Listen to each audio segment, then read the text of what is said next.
ಅನುದಿನ ಅನುಕ್ಷಣ ಮನೆಯಲ್ಲೂ ಕಲಿಯೋಣ ಕಲಿಕೆಯ ಹೊಸ ಹಾದಿಯಲಿ ಜೊತೆಗೂಡಿ ಹೆಜ್ಜೆಯ ಹಾಕೋಣ ಸಂತಸದಿ ಕಲಿಯೋಣ ನಮ್ಮ ಹೆಮ್ಮೆಯ ಈ ಕ್ಲಾಸಿನಲ್ಲಿ.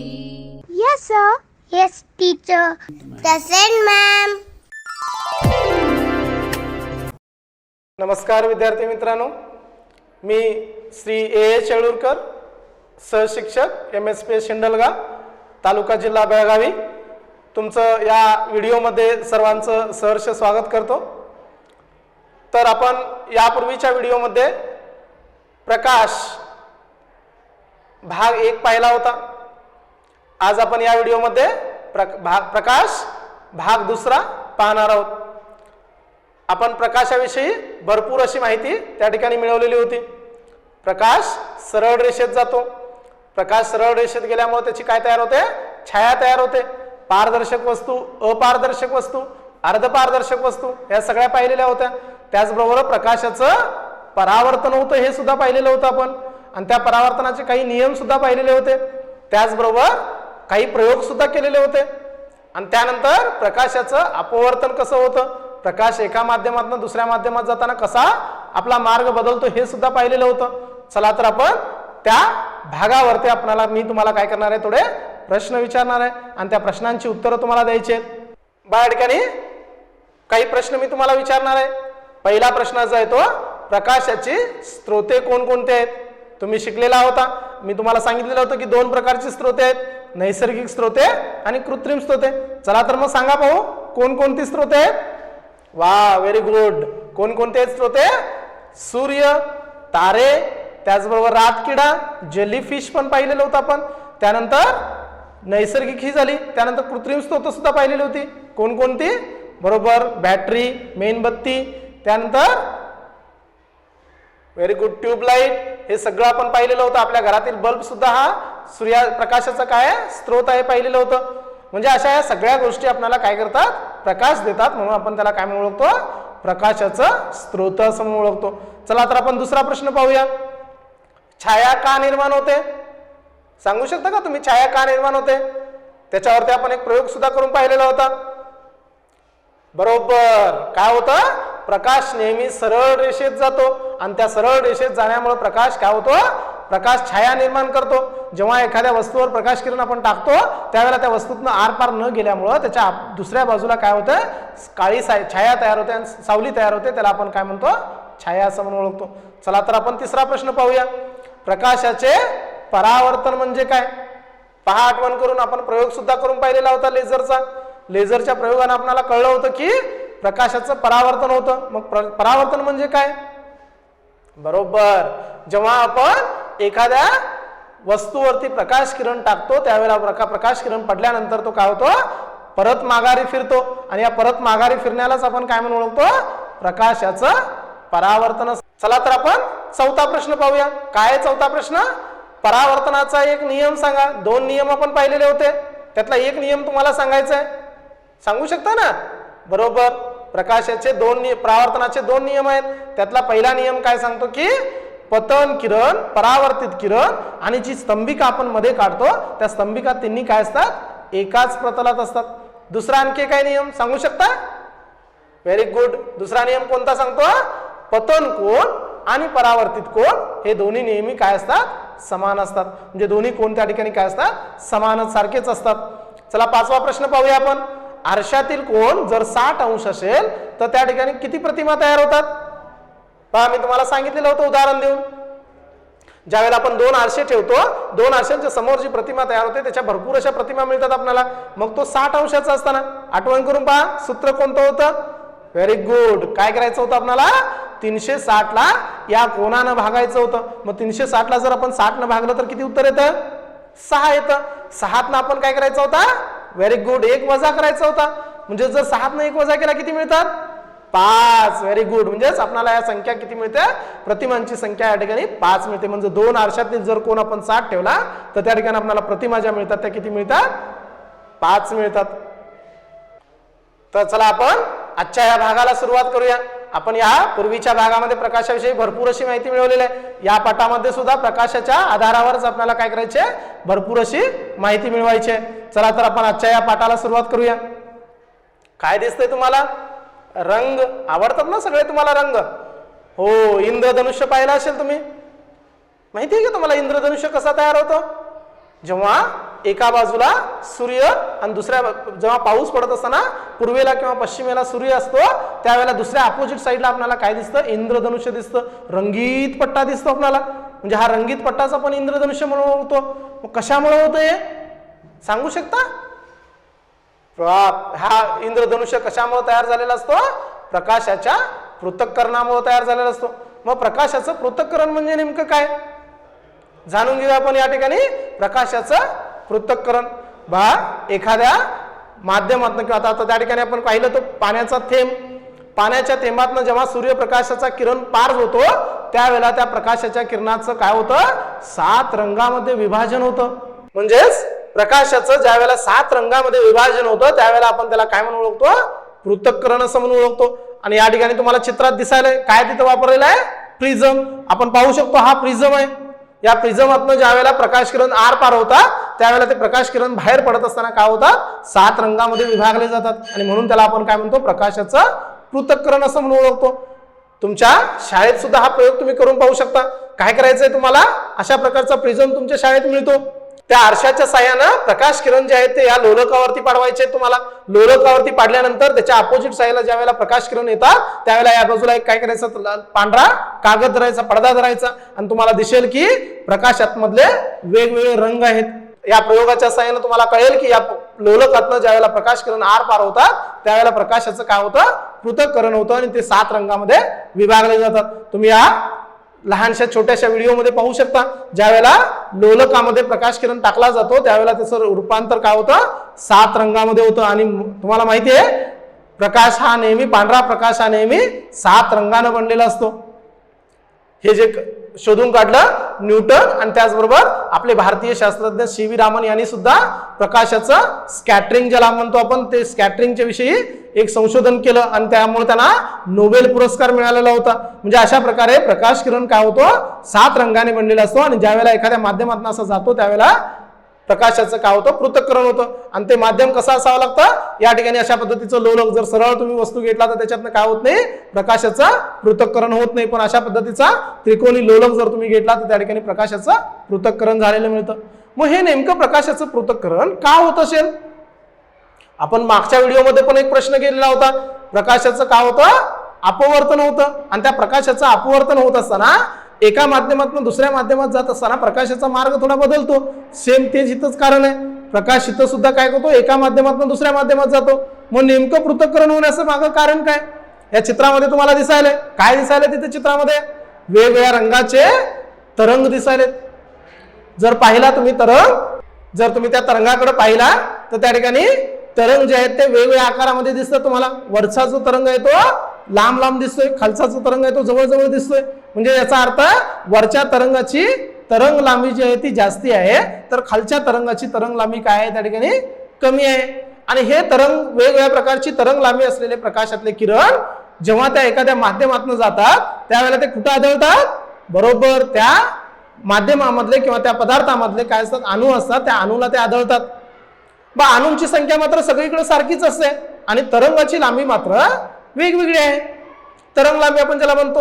मग ज्या वेळेला ते प्रकाश किरण त्या माध्यमातून जात असतात, ज्या वेळेला जो तरंग लांबी जास्त आहे त्या तरंग लांबी जास्त असलेल्या प्रकाश किरणाला काय होत नाही? जास्त अणू टकराव होत नाहीत किंवा आढळत नाहीत. आणि त्यामुळे त्याचा प्रकाशाचा वेग काय होतो? त्या किरणाचा वेग तसाच राहतो, जास्त कमी होत नाही. पण जे खालचे तरंग आहेत ज्यांची तरंग लांबी फारच लहान आहे ते तरंग ज्या वेळेला त्या माध्यमातून जातात त्यावेळेला भरपूर अशा अणूंना त्यांचा टकराव होतो, आढळतात ते. आणि त्यामुळे त्यांचा वेग काय होतो? कमी होतो. म्हणजे तरंग लांबी जास्त असलेल्या आणि तरंग लांबी कमी असलेल्या या किरणामध्ये काय तयार होतं? वेगात फरक पडतो. आणि त्या वेगात फरक पडल्यामुळं ज्या वेळेला ते बाहेर येतात त्यावेळेला वेगवेगळ्या ठिकाणी येतात आणि त्यामुळे आपल्याला काय दिसतं? प्रकाशाचं पृथक्करण दिसतं. आणि सेम याच पद्धतीनं आपण जे अपवर्तन पाहिलं त्यावेळेला सुद्धा त्या माध्यमातले प्रकाश किरणाला काय करतात? अणू विरोध करतात आणि त्यामुळे त्या प्रकाशाचा वेग काय होतो, कमी होतो आणि त्यामुळे तो प्रकाश किरण बाहेर पडत असताना आपला मार्ग काय करतो, थोडासा बदलतो. म्हणजे तुम्हाला या चित्रावरनं कळून येईल की प्रकाशाचं पृथक्करण का होतं, त्याचबरोबर अपवर्तन का होतं. चला तर आपण पुढच्या भागाकडे जाऊया. काय दिसतात तुम्हाला, आरसे. वेगवेगळ्या प्रकारचे आरसे असतात. तुम्ही कशासाठी वापरता, या आरशांचा उपयोग कशासाठी करता, बरोबर नटण्यासाठी करता, मेकअप करण्यासाठी करता. तुमच्या घरामध्ये सुद्धा आहेत आरसे. म्हणजे वेगवेगळे आरसे वेगवेगळ्या कामासाठी वापरले जातात. आता इथं वेगवेगळ्या प्रकारचे 3 आरसे दिसायला तुम्हाला. एक जो आरसा आहे तो सपाट आरसा आहे आणि दुसरे 2 आरसे आहेत ते थोडेसे वाकल्यासारखे दिसतात तुम्हाला, थोडेसे क्रॉस दिसतात. म्हणजे या आरशांना काय म्हणून ओळखलं जातं, गोल आरसे असं म्हणून ओळखलं जातं. आता हे गोल आरसे म्हणजे काय आणि सपाट आरसे म्हणजे काय हे आपण या पुढच्या भागामध्ये पाहणार आहोत. तर सुरुवात करूया आपण. पहिला जो आहे तो सपाट आरसा. पाहिला ना सपाट आरशामध्ये, सकाळच्या वेळेला तुम्ही ज्या वेळेला शाळेला जायला तयार होता त्यावेळेला आरशाकडे बघून तुमचं मेकअप करून घेता, ड्रेस घालता. त्या आरशाकडे बघितल्यानंतर तुम्हाला कळेल की चित्र आपलं कशा पद्धतीचं तयार होतं. सपाट आरशामध्ये ज्या प्रतिमा तयार होतात त्यांचे काही गुणधर्म आहेत. ज्यावेळेला आपण त्या वस्तूकडे किंवा त्या प्रतिमाकडे बघतो, आरशातल्या प्रतिमा आपल्या स्वतःच्या प्रतिमेकडे बघतो, त्यावेळेला आपण सेम दिसत असतो. म्हणजे जेवढ्या आपण वस्तू आहे तेवढीच प्रतिमा त्या आरशामध्ये तयार झालेली दिसते.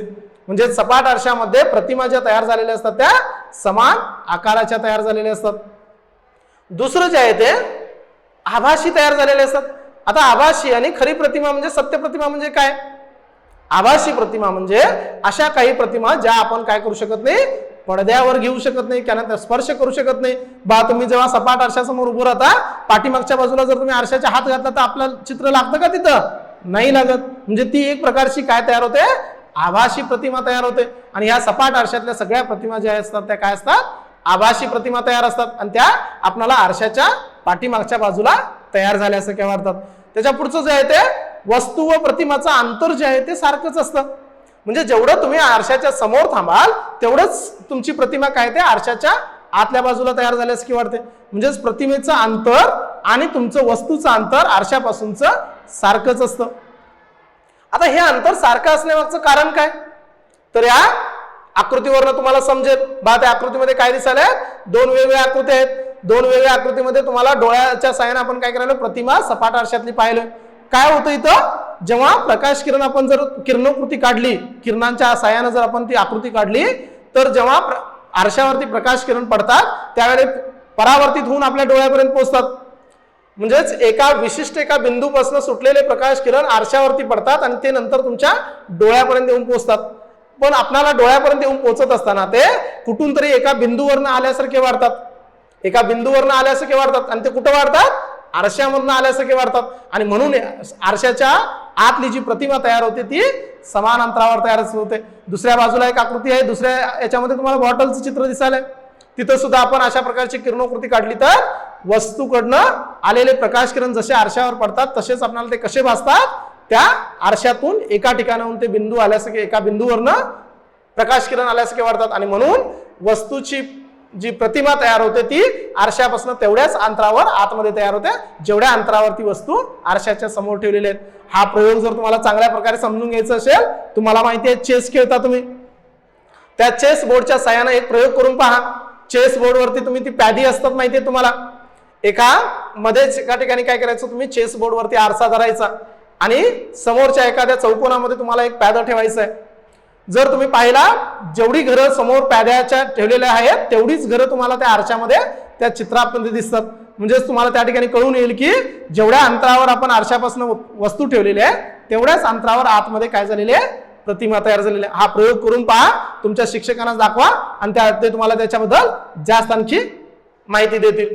आणखी एक त्यामध्ये वस्तूच्या प्रतिमेचा गुणधर्म म्हणजेच बाजूंची आदला बदल. आता बाजूंची आदला बदल म्हणजे काय, बाजू तुम्हाला माहिती आहेत कोणकोणत्या बाजू असतात, उजवी बाजू आणि डावी बाजू आपण म्हणतो.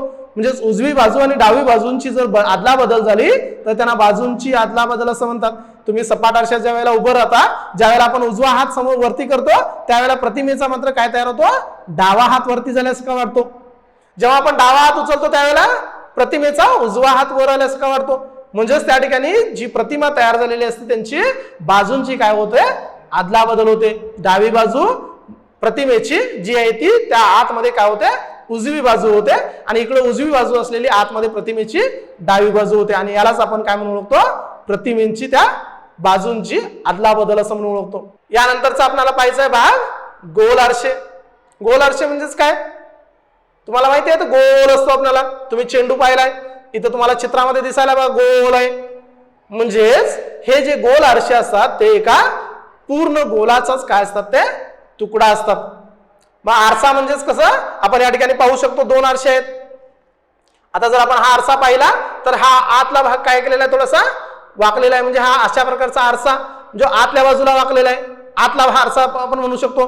दुसरा जो आहे तो या ठिकाणी तुम्हाला बाजू दिसते, हा आरशाची अपोजिट बाजू, या बाजूला जो फुगीर सारखा दिसतो. म्हणजे अशा प्रकारचे दोन आरसे असतात गोल आरसे, एक बहिर्गोल आरसा आणि दुसरा जो आहे तो अंतर्गोल आरसा. या आरशाबद्दल आपण जास्ती माहिती मिळूया, पण त्या अगोदर आपल्याला या ठिकाणी काय करायचंय, जाणून घ्यायचंय आरशा संबंधित काही गोष्टी जाणून घ्यायच्या. चला तर आपण जाणून घेऊया आरशा संबंधित गोष्टी. पहिली काय आहे तिथं, वक्रता केंद्र. तुम्हाला माहिती आहे वर्तुळ काढलाय तुम्ही, वर्तुळ केंद्र म्हणून ओळखता. मग हा आरसा जो आहे तो एका गोलाचाच भाग आहे आणि त्यामुळं जर समजा त्या आरशाच्या साह्यानं आपण जर ते वर्तुळ पूर्ण केलं तर त्या वर्तुळाचा केंद्रबिंदू जो आहे तो काय म्हणून ओळखला जातो, वक्रता केंद्र. दुसरा जो येतो तो आरशाचा मध्यबिंदू. तुम्ही जर आरशाच्या मध्ये पाहिला तर एक बिंदू तुम्हाला दिसायला, तो आरशाचा मध्यबिंदू. म्हणजे आरशा जो आहे त्याचा जर सेंटर आपण पॉइंट काढला तर त्याला काय म्हणून ओळखलं जातं, आरशाचा मध्यबिंदू असं म्हणून ओळखलं जातं. त्याच्या पुढचं जे येतं ते वक्रता त्रिज्या. तुम्हाला दिसायला तिथं कलर मध्ये आपण पाहिलं वक्रता केंद्र. वक्रता केंद्र त्याचबरोबर आरशाचा मध्य. आरशाचा मध्य आणि वक्रता केंद्र या दोनांच्या मधलं जे अंतर असतं त्याला आपण काय म्हणून ओळखतो, वक्रता त्रिज्या असं म्हणतो. म्हणजे त्या पूर्ण जे वर्तुळ आपलं तयार होतं त्या वर्तुळाची त्रिज्या म्हणजेच वक्रता त्रिज्या म्हणून ओळखली जाते. यानंतर पुढचा जो येतो तो मुख्य अक्ष. त्या ठिकाणी तुम्हाला लाईन दिसायला मुख्य अक्षाची. मुख्य अक्ष म्हणजेच अशी रेषा जी आरशाच्या मध्यबिंदूतून, जो आरशाचा मध्य आपण पाहिला त्या आरशाचा मध्य आणि त्या वक्रता केंद्र या दोनातून जाणारी जी रेषा आपण काढतो त्याला काय म्हणून ओळखलं जातं, मुख्य अक्ष असं म्हणून ओळखतात. त्यानंतर पुढचा येतो तो एफ किंवा त्याला आपण काय म्हणतो, नाभी बिंदू असं म्हणतो. आता हे नाभी बिंदू म्हणजे काय, तुम्ही काही प्रयोग करता बघा, भिंग घेऊन, भिंग घेतल्यानंतर त्या भिंगावर वरती धरल्यानंतर खालच्या बाजूला तुम्ही ठेवलेला कागद एखादा जाळता, तुम्ही माहिती असेल तुम्ही प्रयोग केलेले.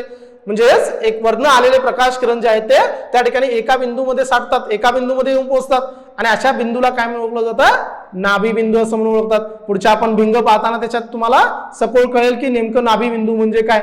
हा नाभी बिंदू, आणि समजा आपण या नाभी बिंदूचं अंतर काढलं तर ते नाभीय अंतर म्हणून ओळखलं जातं.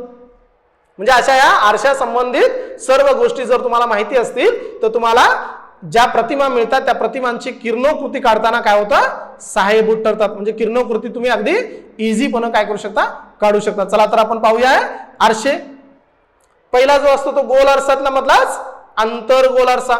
अंतर्गोल म्हणजे अंत, आतल्या बाजूला गोल असतो. जर आपण गोल काढला तर त्याच्या आतल्या बाजूला जर आरसा सपाट केलेला असेल तर त्याला आपण काय म्हणतो, अंतर्गोल आरसा मिळतो. तुम्हाला त्या आकृतीमध्ये दिसायला वर्तुळ गोल असा केलेला आहे आणि त्याच्या आतल्या बाजूला जो भाग आहे तो रिफ्लेक्टिंग सरफेस म्हटलेला आहे. म्हणजे तो तुळतुळीत केलेला आहे, त्याच्या बाजूला काय केलेलं आहे, कव्हर केलेला आहे. म्हणजे हा असा अंतर्गोल आरसा.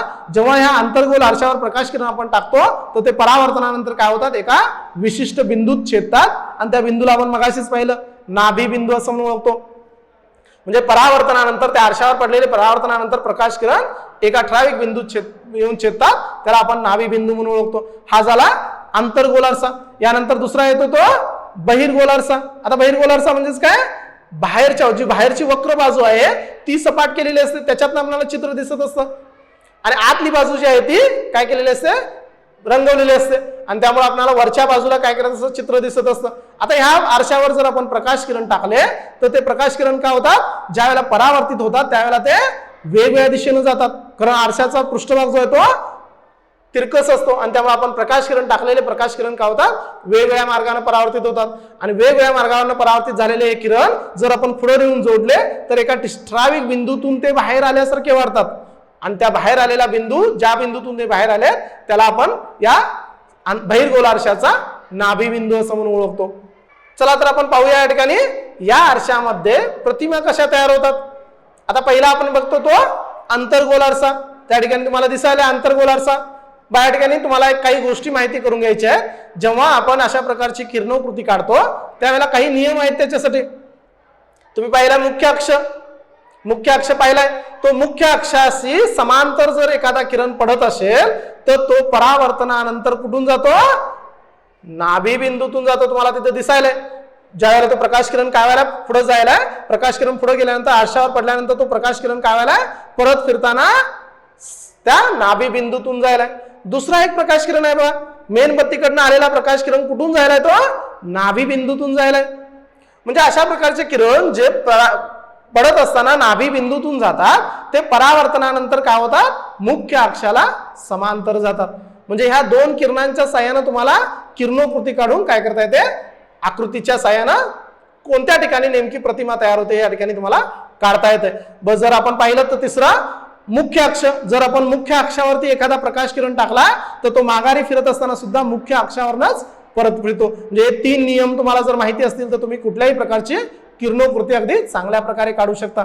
आता या ठिकाणी वस्तू जी आहे ती सी च्या पलीकडे आहे आणि वस्तू सी च्या पलीकडे असल्यामुळे त्याची प्रतिमा जी तयार झालेली आहे ती कुठे तयार झालेली आहे? सी आणि एफ म्हणजे वक्रता केंद्र आणि नाभी बिंदू यांच्या मध्ये तयार झालेली आहे. आणि ही प्रतिमा जी आहे ती कशी आहे? आपण पडद्यावर घेऊ शकतो म्हणून त्याला आपण काय म्हणून ओळखतो? सत्य प्रतिमा म्हणून ओळखतो. आता आपल्याला दुसरं पाहायचं आहे बहिर्गोल आरशातील प्रतिमा. या ठिकाणी तुम्हाला समजून येईल की बहिर्गोल आरसा म्हणजे काय असतो? बाहेरच्या बाजूने सपाट असतो आणि त्यामुळे प्रकाश किरण त्याच्यावर टाकल्यानंतर ते प्रकाश किरण काय होत नाहीत? एका बिंदूमध्ये मिळत नाहीत, ते वेगवेगळ्या दिशेने जातात.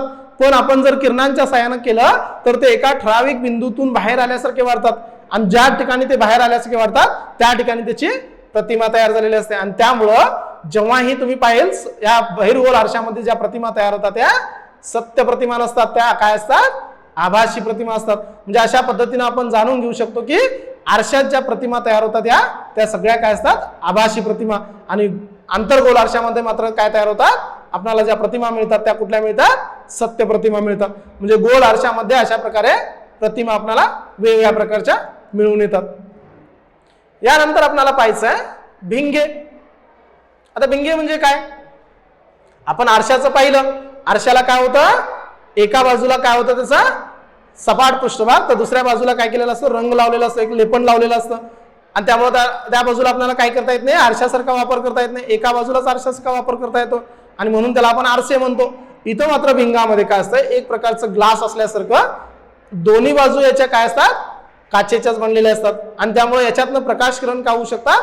आर पार जाऊ शकतात. या प्रकारची 2 भिंग असतात. एक जे असतं ते बहिर्गोल भिंग तुम्हाला या चित्रामध्ये दिसेल.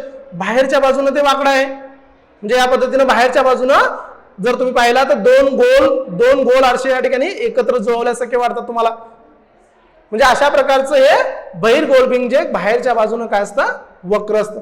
दुसरं जे आहे दुसरी आकृती तुम्हाला दिसायला तिथं त्याचा पृष्ठभाग जो आतला आहे तो अशा प्रकारे आतमध्ये घेतलेला आहे. म्हणजे आतल्या बाजूला त्याचा काय आहे? गोल भाग आहे. म्हणजे अशा भिंगांना काय म्हणून ओळखलं जातं? आंतरगोल भिंग. म्हणजे ती आतल्या बाजूला गोल असतात आणि तशा प्रकारची आंतरगोल भिंग, बहिर्गोल भिंग आणि आंतरगोल भिंग ही 2 प्रकारची भिंग तुम्हाला पाहायला मिळतात. आणि या भिंगांचा उपयोग कुठं करतात तुम्हाला माहिती आहे का? बरोबर, या भिंगांचा उपयोग टेलिस्कोप मध्ये करतात. एखादी लांबची वस्तू जर पाहायची असेल तर या भिंगांचा उपयोग करून ती जवळ करून आपल्याला पाहता येते. तुमच्या जर शाळेत टेलिस्कोप असेल तर तुम्ही तुमच्या शिक्षकांच्या मदतीनं त्या ठिकाणी वापरलेली भिंग कोणत्या क्षमतेची आहेत ते माहिती करून घ्या. चला तर आपण या त्यातलं पहिलं जे आहे ते बहिर्गोल भिंग. हे बहिर्गोल भिंग असं असतं की दोन्ही बाजूला त्याचा वक्र भाग असतो आणि ज्यावेळेला प्रकाश किरण आपण त्या बहिर्गोल भिंगावरती टाकतो त्यावेळेला बहिर्गोल भिंगातनं ज्यावेळेला प्रकाश किरण आर पार जातात त्यावेळेला ते एकाच बिंदूत येऊन छेदतात. आणि अशा प्रकारे बहिर्गोल भिंगातनं प्रकाश किरण एकाच बिंदूत येऊन छेदत असल्यामुळं या भिंगाला काय म्हणून ओळखलं जातं? केंद्रीकरण भिंग असं म्हणून ओळखलं जातं. म्हणजे सगळे बिंदू जे आहे ते एका केंद्रामध्ये येऊन पोहोचवले जातात म्हणून त्याला काय म्हटलं जातं? केंद्रीकरण भिंग. आणि पहिल्याच आपण पाहिलं होतं नाभी बिंदू ज्याला आपण म्हणतो.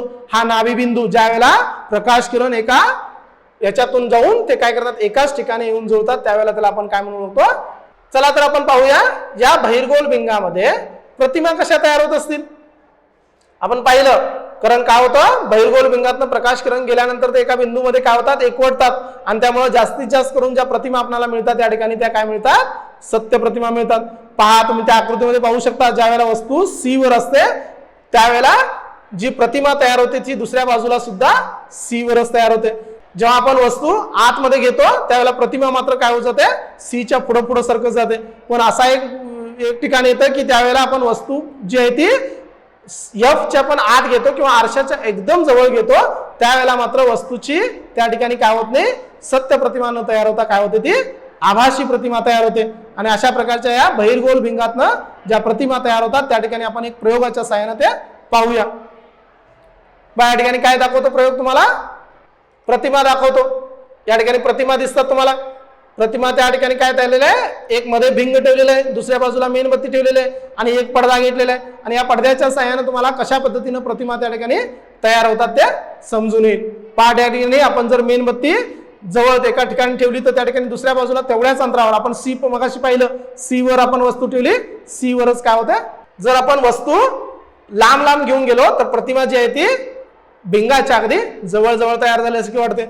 आणि जर आपण हीच वस्तू जर आपण भिंगाच्या जवळ घेऊन गेलो तर प्रतिमा मात्र काय होत जाते, पुढे जास्त जाते. म्हणजे अशा पद्धतीनं बहिर्गोल भिंगातल्या प्रतिमा ज्या तयार होतात ते या प्रयोगाच्या सहाय्याने आपण काय करू शकतो, जाणीव करून घेऊ शकतो. या प्रकारची भिंग तुमच्या शाळेमध्ये उपलब्ध आहेत. त्या भिंगाच्या सहाय्याने काय करा, अशा प्रकारचा प्रयोग करून पहा आणि नेमकी प्रतिमा कशी तयार होते ते तुम्हाला त्या ठिकाणी समजून येईल. दुसरं जे येतं ते अंतर्गोल भिंग. आपण पाहिलं मग अशी अंतर्गोल म्हणजेच आतल्या बाजूला गोल असतात. मग ज्या वेळेला एखादा प्रकाश किरण याच्यावरती पडतो त्यावेळेला पृष्ठभाग एकाच सारखा नसल्यामुळं काय होतात, प्रकाश किरण ज्या वेळेला त्याच्यातनं आर पार होतात ते प्रकाश किरण काय होतात, अपवर्तित होतात आणि ते वेगवेगळ्या दिशेनं सुटतात. आणि त्यामुळे हे प्रकाश किरण एका ठराविक बिंदूमध्ये काय होत नाहीत, मिळत नाहीत. म्हणजेच बहिर्गोल भिंग जसं किरण पास झाल्यानंतर किरण त्याच्यातनं आतनं गेल्यानंतर एका ठिकाणी आणतं, तसं या ठिकाणी वेगवेगळ्या दिशेत काय करतं, ते अपवर्तित करतं. आणि म्हणून या प्रकारच्या भिंगाला, अंतर्गोल भिंगाला काय म्हणून ओळखलं जातं, विकेंद्रीकरण भिंग. म्हणजेच काय केले जातात, केंद्रापासून ते काय केले जातात, किरण वेगवेगळ्या दिशेने नेले जातात.